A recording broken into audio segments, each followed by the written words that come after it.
What is the cost of discipleship? In short, straight to the point, it is everything. The cost of discipleship is absolutely everything. That's the sermon. You can go to sleep now. So here's the text, though. We go to the Gospel of Luke, chapter 14, verses 25 through 33. So now hear these words. Now large crowds were traveling with him, and he turned and said to them, "Whoever comes to me and does not hate father and mother, wife and children, brothers and sisters, yes, and even life itself, cannot be my disciple.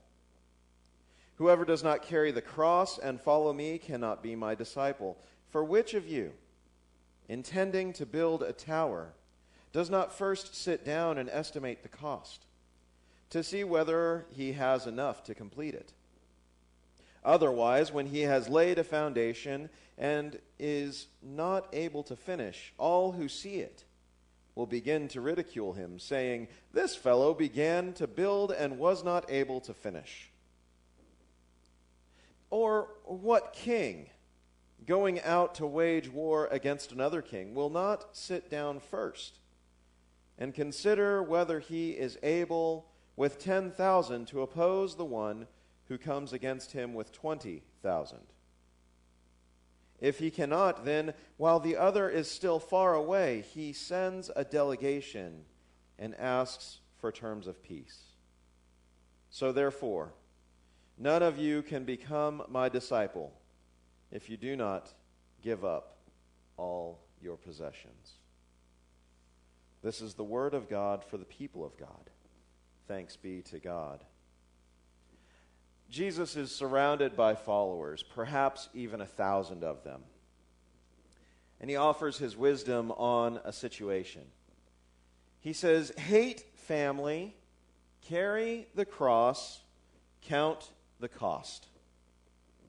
Strong and unsettling words these are. Hate your wife, hate your children, hate your mother and father. That seems to be very contradictory to the gospel. It seems to be very contradictory to what is written in our Old Testaments. To listen to the rules, the Big Ten. One of them is to honor your father and mother. Hate father and mother? Really? Huh. Hate your wife and children? You know, friends, let's not talk about this anymore. Let's go home and have a good lunch with family, okay? But clearly, that's not what Jesus intends. He tells us that we must go and carry the cross. And I want you to know that for people of Jesus' day, to carry a cross was a serious, serious situation. If you were to carry your cross, that means that you are on your way to death. There is no question that being someone who is killed by a cross by the Roman government means that you are by far someone whom they want to make an example of. So to carry your cross means that you are actively on your way to death. Means to carry your cross means that death is coming soon. And to carry your cross means that's the instrument with which you will die. So whenever Jesus says, carry your cross, people are going to start scratching their heads. Well, Jesus, I'm all about feeding people and I'm all about lots of other things, but I'm not really ready to die just yet. You just go ahead and hang on to that for me for a minute. Right? So I guess the question has to be, does Jesus really mean this literally? You know, Jesus spoke like that pretty regularly. He used parables to share his ideas with people. Parables are, of course, riddles, as we talked about in the children's sermon. But Jesus also spoke in hyperbole. Hyperbole means over-the-top, exaggerated speech that we're supposed to understand is not really literal. So this exaggerated speech is to underline and to underscore, to make sure that people get the point of what is being said. When Jesus says, "You strain at gnats and swallow camels," that's exaggeration. Gnats, of course, being teeny tiny flies, and camels, of course, no one could fit their mouth around a camel, right? Of course not. We use hyperbole in our regular day-to-day lives. In worship, we hear it, "Oh, for 1,000 tongues to sing." Well, certainly not in this sanctuary. Or it would be standing room only, and that would be a praise Jesus kind of day for sure. I mean, like it's not always a praise Jesus day. But the point being, having 1,000 tongues to sing at one time would require a little more room. Or how about, were the whole creation mine to give? That would be a gift far too small. Really? I suppose. But we also know, when it comes to whether or not Jesus is speaking hyperbolically or literally, we know that when he called some disciples to follow him, he spoke with authority. He spoke with urgency. He said to Peter and Andrew, "Come, follow me." And they left everything right there on the side of the lakeshore. When Jesus went to James and John, the sons of Zebedee, he said, "Come, follow me." And they left dear old Dad right there in the boat, and they followed. So there is an element of truth to this, that to follow Christ means to put away some of these relationships. To follow Christ means that we're going to give up being in the boat with dear old Dad. We're going to give up this major catch of fish right here, right now, because following Christ is that important. What is the cost of discipleship? It's everything. You see, these disciples, they gave up not only their father being in the boat, not only this major catch of fish, they gave up time with their wives, time with their children. Could you imagine what it was around the dinner table the day that they joined up with Jesus? Kids, have you seen your father? Where's he at today? Oh, I don't know. He was following around some guy earlier today, and I just don't know where he's at. Well, it's supper time. He's late. 3 days on down the line, what kind of doghouse are they in? Following Jesus will do that to you. The fact is that following Jesus, there was a story where someone wanted to follow Jesus. They said, "Jesus, first let me bury my father, and then I'll follow." And what does he respond with? "Let the dead bury their own dead." Strong, hard words, hard things to follow Jesus, for sure. And then, of course, Jesus goes on here to say that you must carry the cross. Those who do not carry the cross cannot be my disciples. And then he invites us to have some informed consent about what it is we're buying into. He wants to make sure that those of the thousands that are following him on this day, he wants to make sure that they understand what it's going to cost. I spent a lot of time this week thinking about towers being built, about foundations being formed, about all the things that it takes. And so to be maybe a little too much information, but when you dig a foundation for a house or for a tower, you got to dig deep. And then you got to form all this concrete, and all this concrete has to be solid. And you have to let it cure. And then when you build the tower and you keep on going up and up and up and up, you got to make sure that that foundation is strong. And there's a cost to all of this. There's a cost to hiring the architect to draw up the plans. There's a cost to all the materials that it takes to form this massive tower. And I even was scratching my head thinking, well, what in the world are these people building a tower for anyways in Jesus' day? Perhaps a lookout tower to guard the neighborhood.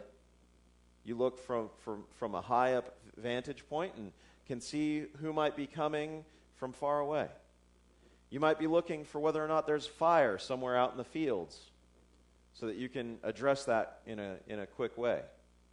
Perhaps that tower is something built to bring honor to some person or another. And how do you build that tower? Brick by brick, with logs and rope. And all kinds of thoughts and questions entered my mind when I was thinking about this one particular parable.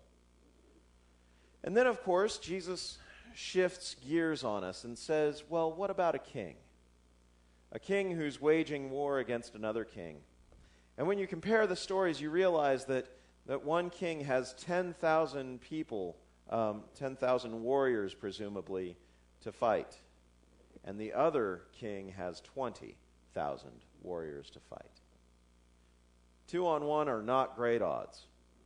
And so the question then becomes, how do you count the cost of waging war? You have to ask yourselves, what are the motivations? If one is trying to conquer somebody else, suddenly that makes a difference. If you're defending your lands and your country, that makes a difference. If you're trying to protect your resources, or if you didn't have enough resources to begin with, and now you're trying to fight for somebody else's resources, all these things were flooding my mind and just really kind of causing me to scratch my head and say, well, what's the point of it all? Jesus says the point is to count the cost. When you count the cost, you sit down and you imagine what it's going to cost to build the tower, or what's the cost going to be to go to war. You set up the pros and cons and you make a decision. And you commit to that decision. Whatever it is you're going to do, you have to make the commitment, and then you have to pay up. In some ways, you have to pay for the materials, and you have to pay for the workers, and you have to pay for that tower to get built. In some ways, you have to pay the cost, the very human cost of what it is to go to war, either to protect your resources or to take somebody else's.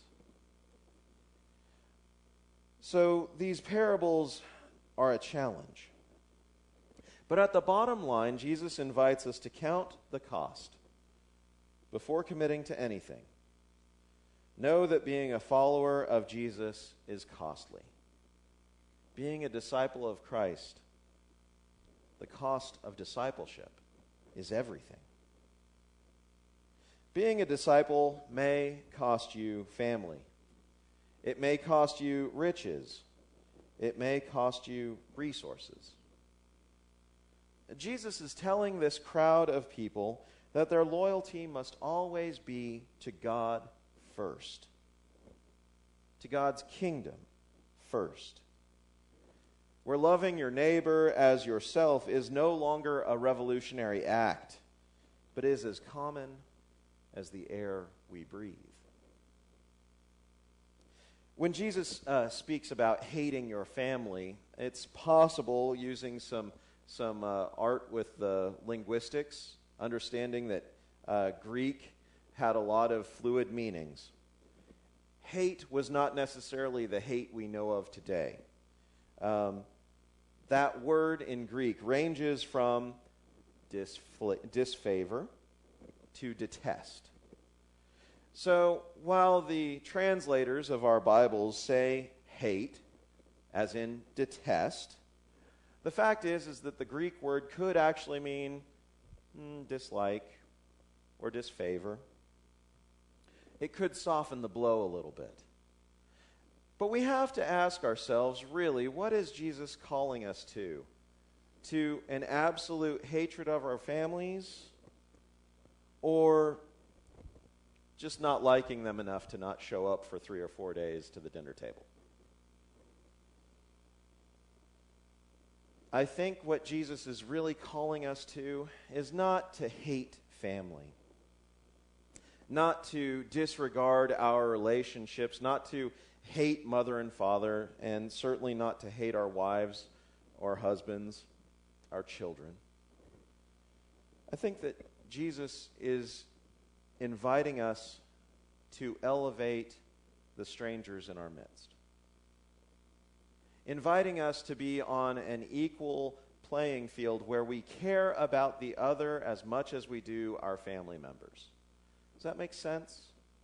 Not to allow those others, those strangers, to become the relationships that we have with our wives or our children or our mothers and fathers. Certainly not that. But to care about another's needs like we care about our family's needs. I think the idea here can really be felt. Oskar Schindler, of the movie Schindler's List, some of you may have heard of that, may have seen it yourselves, was a man, a Nazi, as a matter of fact. And he was kind of a crafty person. When he looked at some opportunities during World War II, he managed to decide to save 1,200 Jews from the concentration camps. Now, as the movie goes, and I'm sure that the story is close to the same thing, what happens is he makes a good business decision. Very inexpensive labor, keeping them alive, protecting them from the politics of the day, and saving their lives. It was a very good business decision for what it was he was doing in his factory. And we see this when we watch the movie, but what happened in the midst of all of his work is he ended up sacrificing his fortune. The money that he was saving with this low-cost labor, the money that he had accumulated over his lifetime, was all spent in bribes to the SS. When the war ended and he had successfully moved his 1,200 Jewish workers into a factory in Poland, I think it was, they were protected and they were saved. And in the end of World War II, they were freed. And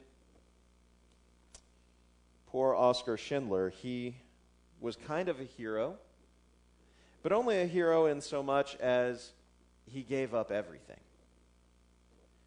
He went bankrupt doing this thing, saving people from the Nazis, saving people who were on kill lists. He did all of this, and in the end, he was bankrupt. Moving away from Germany, he had a number of business adventures that he tried, and in the end, he still ended up a failure. And until his death on October the 9th, 1974, he always had to count on the mercy of those people he had employed during World War II. It's a very interesting thought to think of this man who gave up all of his money and all of his power so that he could protect the lives of these 1,200 individuals. And I'm sure that there were lots of people that kind of scratched their heads and said, you know, that Oscar guy, he's wrong. He's not doing what the state wants of them. And I wonder how he felt about his situation. Did he feel good about saving these people? Or at the end of his second and third bankruptcy, did he say, man, if only I'd have just done things a little different? I was thinking about what it means to carry your cross in the world today. Jesus never, literally never carries the cross until he's doomed to die. So when he's talking about carrying your cross, he's talking about carrying this burden. It's not really the death instrument in the early part of the Bible, but until the very end when it is. I was thinking about what it is to carry your cross today. The cost of discipleship is, of course, to give up everything, to entrust everything into God's care, because ultimately it all comes from God anyways. When I was in seminary, we did a thing. We went out into the desert of Arizona and Mexico, and we saw all of these watering stations for people who are walking in the desert, many of them undocumented immigrants. And the question came up, well, which is right? Do you give water to a thirsty person asking no questions whatsoever? Or do you ask them for their papers first? It's a tough question. It's a politically charged question. It's a question that asks us to balance what is right and what is wrong, what is legal and what is illegal, and demands us to really kind of put our hearts on the line and decide what it is we will do. Where is our allegiance? To law or allegiance to love of our neighbor as ourselves? So in seminary, I would go out and fill up water jugs and leave them for people in the desert. Carrying a cross may sometimes look a whole lot like doing what's wrong in politics, in the politics of the day. But loving an individual enough to care about their bodily needs for that day and that time, giving them an opportunity to carry on with life. That matters. Carrying a cross for a lot of us may look like risking freedom to love a stranger. Risking freedom to go out and make a difference for one small individual. When I did the math on Oskar Schindler's good deed, he saved 1,200 people, which is less than 0.5% of all the people that the Nazis killed. It's hard to put numbers like that and say, that matters, but if you change just one life, you've saved the world. When Jesus invites us to hate our mother, our father, our wife, our children, Jesus is not inviting us to hate them and loathe them and cast them away from us. Jesus is inviting us to elevate the stranger, the widow, the orphan, to be as loved as we love others around us. Carrying a cross is no doubt a difficult challenge. Christ invites us to give it all up, to put all on the line for the kingdom of God, to give allegiance to God above all else. Will you pray with me? O Lord, let the words of our hearts, the words of our mouths, the meditations of our hearts, and the works of our hands be acceptable and pleasing in your sight. O Lord, our rock and our Redeemer. Amen. I extend the invitation to you all. If you are feeling a call on your heart to come and join this fellowship of faith, this family, know that you are welcome as we stand to sing hymn number 45, Crown Him with Many Crowns. Know that all are welcome here in this place. Please stand.